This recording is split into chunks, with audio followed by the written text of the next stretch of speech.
আলাইকুম বন্ধুরা, কেমন আছেন? আশা করি ভালো আছেন। আলহামদুলিল্লাহ আমি ভালো আছি। বন্ধুরা, আজকে আমি নতুন একটা রেসিপি আপনাদের জন্য নিয়ে এসেছি। সেটা হচ্ছে স্পেশাল বিফ হালিম। তো আমি হালিমের জন্য কি আমি প্রণালী নিয়েছি এটা আপনাকে দেখাচ্ছি। এই যে গরুর গোশ 250 গ্রামের মতো নিয়েছি। এই যে ডালটা আমি সিদ্ধ করে নিয়েছি। পরে আমি মশলা সবকিছু ম্যারিনেট করে এটার মধ্যে দিয়ে দিয়েছি, পেস্ট করে আর কি দিয়ে দিয়েছি। তো এটার জন্য আমি কি নিয়েছি দেখুন।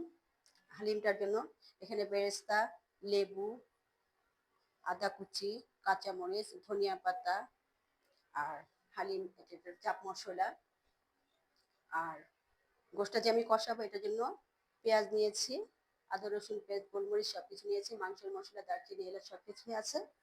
তো বন্ধুরা, আমি ডালটা এখন একটু হয়ে আসছে, এটা আমি নামিয়ে গোশটা কষিয়ে নিব। ডালটা সিদ্ধ হতে একটু সময় লাগে। আমি আগে গরম পানিটা ভালো করে বয়েল করে নিয়েছি। এটা এখন আমি ঢেলে গোশটা কষাবো।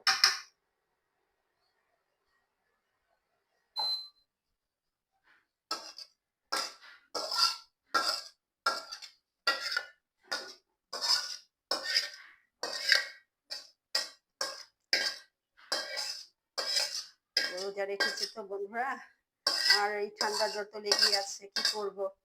এখন ভিডিও তো তৈরি করতে হবে, আপনাদের জন্য দেখুন কত কষ্ট করছি। সময় সবারই তো কষ্ট হয়। তো এটা এখন আমি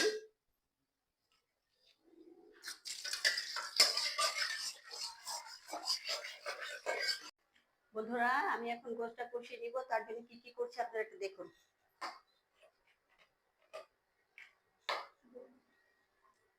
তেল দিয়ে দিলাম,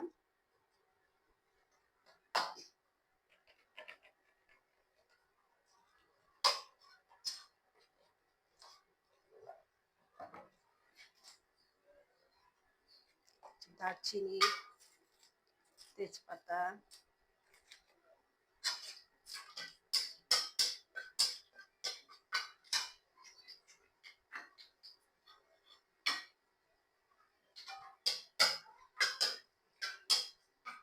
পেঁয়াজ দিয়ে দিচ্ছি।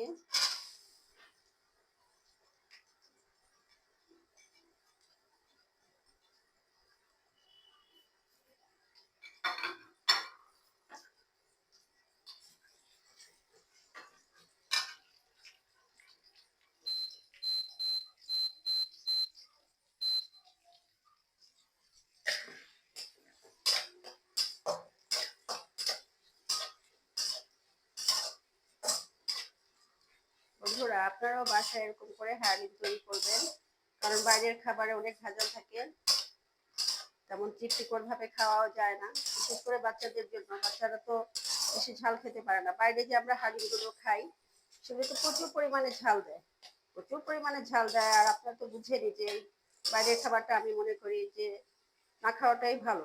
বাসায় একটু কষ্ট হলেও আপনারা বাসায় তৈরি করে খাবেন, ভালো লাগবে। বন্ধুরা, আমি এখানে আদা রসুন পেঁয়াজ গোলমরিচ পোস্তদানা সবকিছু পেস্ট করে নিয়েছি, দিয়ে দিলাম।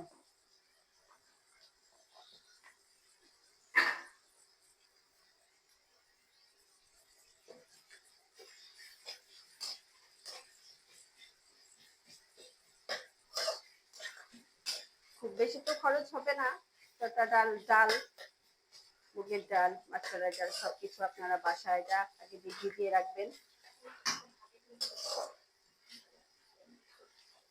আর এখন তো রেডিমেড হালিম মিক্স পাওয়া যায়, আপনারা শুধু বাসায় গরুর গোশটা রেখে দিবেন। এখন গরুর গোশ হোক, মুরগির গোশ হোক, যেটাই হোক, খাসির হোক, আপনারা ফ্রিজে রেখে দিলেন অল্প করে 250 গ্রাম বা 200 গ্রাম, যে যেরকম পরিমাণ অনুযায়ী আর কি আপনারা তৈরি করে বাসায় খেতে পারবেন, ভালো লাগবে। সবচেয়ে ভালো হচ্ছে আপনার বাসায় সুস্বাদু ভাবে, আপনার কোনো ভেজাল থাকবে না, নির্ভেজাল ভাবে আপনারা বাসায় তৈরি করে এটা খেতে পারবেন। তো বন্ধুরা, আমি এই যে গোশের মশলাটা দিয়ে দিচ্ছি।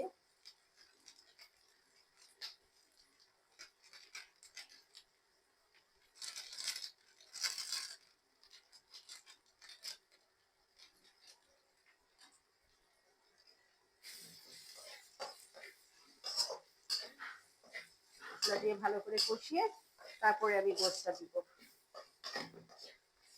গোশ যত কষাবেন তত ভালো হবে, মশলাটা ভিতরে ঢুকবে।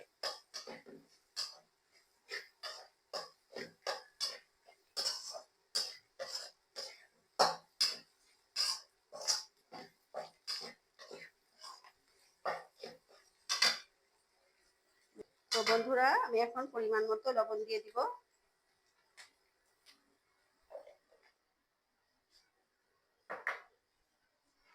এখন আমি গোশটা দিয়ে ভালো করে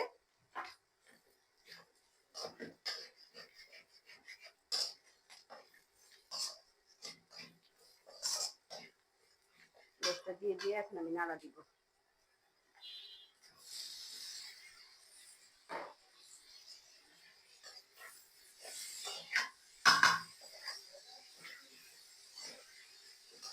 বন্ধুরা, হালিম যখন আপনারা খাবেন বাসায় বানিয়ে, আপনারা সিনা বা সলিড, সব সলিড না একটু তেল তেল থাকবে, কারণ হাড়ের হলে দেখা যায় বাচ্চারা খায় তখন ওই গলা বেঁধে যেতে পারে, বা বয়স্করা খায়।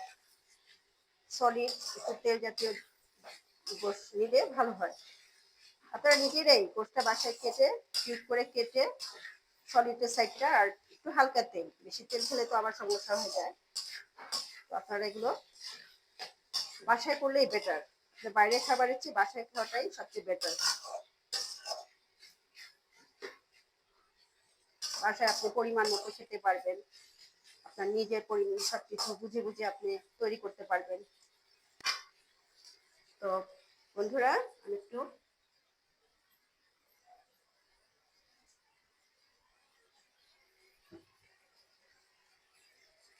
হালকা নাড়া দিয়ে আমি ঢেকে রাখবো, আর একটু পরে পরে আমি একটু পানি দিয়ে দিব।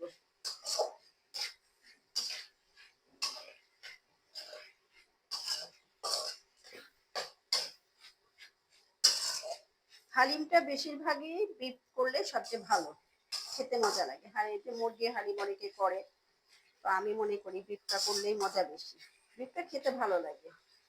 আমি একটু ঢেকে রাখি,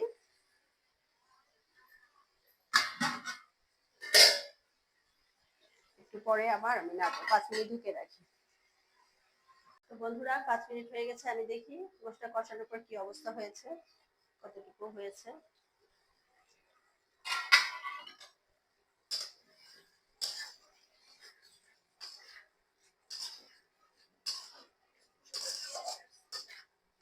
গোশের তেলটা ছেড়ে গেছে। এখন আমি হালকা একটু পানি দিয়ে একটু সিদ্ধ করে নিব, হালকা একটু পানি দিব।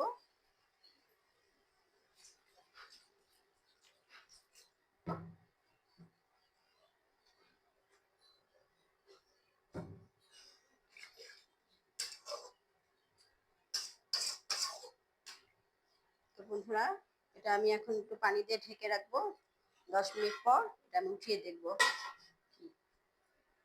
তো বন্ধুরা, 10 মিনিট হয়ে গেছে, দেখি গোশটা সিদ্ধ হয়েছে কিনা।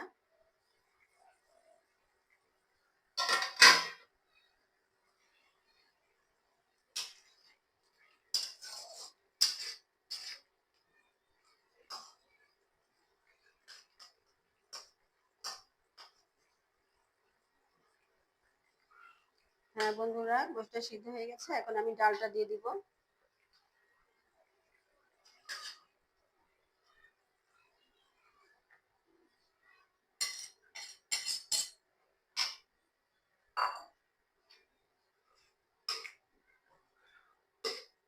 ডালটা দিয়ে আমি নেড়ে নিব। গোশগুলো সিদ্ধ হয়ে আসছে, ভালোই সিদ্ধ হয়েছে। গরুটাও কচি ছিল, তাড়াতাড়ি হয়ে গেছে গোশটা।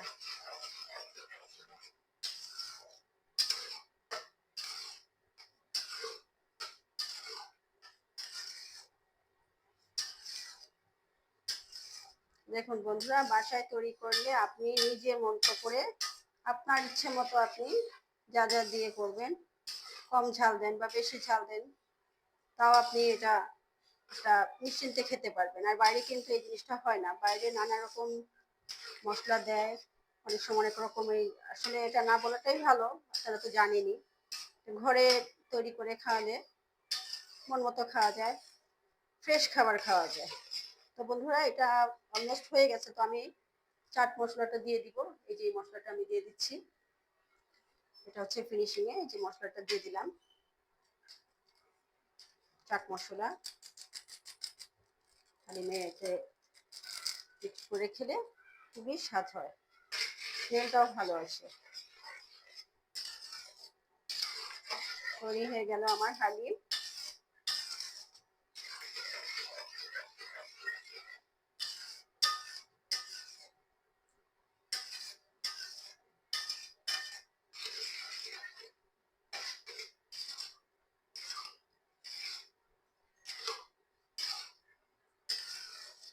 আর একটু যখন একটু ঘন হবে আমি নামিয়ে নিব। তো বন্ধুরা দেখুন, আমি আরেকটা জিনিস বাসায় তৈরি করি। আমার ছোট বোন আলুর চপ করেছে, আমি এটা পরে ভেজে নিব। তো আলুর চপ এটা পেঁয়াজ টেয়াজ দিয়ে আমি সবকিছু করে ম্যারিনেট করে আমার ছোট বোন রাউন্ড করে রেখেছে, যে ডিম দিয়ে ভেজে নিব। আর হালিমের জন্য আপনাদের কথা দেখিয়েছি, এটা হচ্ছে বেরেস্তা। বেরেস্তা দিব, শসা কুচি করে রেখেছি, লেবু, ধনিয়া পাতা, আদা কুচি, কাঁচামরিচ। এই তো বন্ধুরা আমাদের হালিমটা হয়ে গেছে, যে এখন আমি পরিবেশন করব। তো এই যে চপ বানিয়েছি, এটা একটা লেবুর শরবত। হালিমের জন্য যে সালাদ করেছি, মানে শসা কেটেছি, বেরেস্তা, ধনিয়া পাতা, আদা কুচি, কাঁচামরিচ, লেবু, এই তরমুজ, খেজুর। এই তো। তো বন্ধুরা ইফতারের সময় হয়েছে, ভিডিওটা আর আমি বাড়াবো না। তো ভিডিওটি এখানে শেষ করলাম। ভালো লাগলে লাইক করবেন, কমেন্ট করবেন, শেয়ার করবেন, আর আমার ইউটিউব চ্যানেলটি অবশ্যই সাবস্ক্রাইব করবেন। ভালো থাকবেন, সুস্থ থাকবেন। আল্লাহ হাফেজ।